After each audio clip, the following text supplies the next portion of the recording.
আমরা বাংলাদেশের মানুষের ভোটের অধিকারের জন্য দীর্ঘ 16টি বছর রাজপথে আন্দোলন সংগ্রাম করেছি। আমরা বারবার বলেছি যে আমরা বাংলাদেশের মানুষের ভোটে সুষ্ঠু একটা নির্বাচন চাই।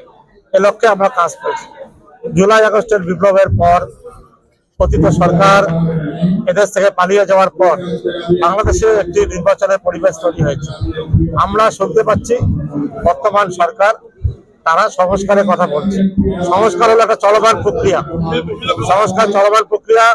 আমাদের দলের ভারপ্রাপ্ত চেয়ারম্যান জনাব তারেক রহমান বিগত দিনে 2023 সালে একটি সংস্কারের তিনি রূপরেখা দিয়েছেন।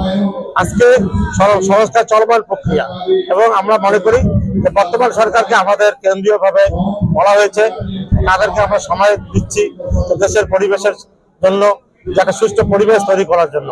তার মানে এই নয় সংস্কারের কথা বলে এটাকে দীর্ঘায়িত করা, এটা বাংলাদেশের জনগণ এটাকে ভালোভাবে নেবে না।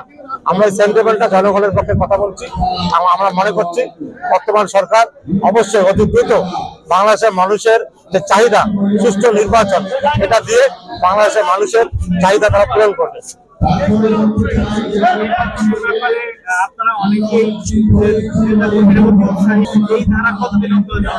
এটা তো ভারপ্রাপ্ত চেয়ারম্যান যে বক্তব্য দিচ্ছে আপনারা জানেন, সারা দেশব্যাপী তিনি বিএনপির ভাবমূর্তি কেউ বিনষ্ট করবে এই ধরনের তাদের খাওয়া করেনি।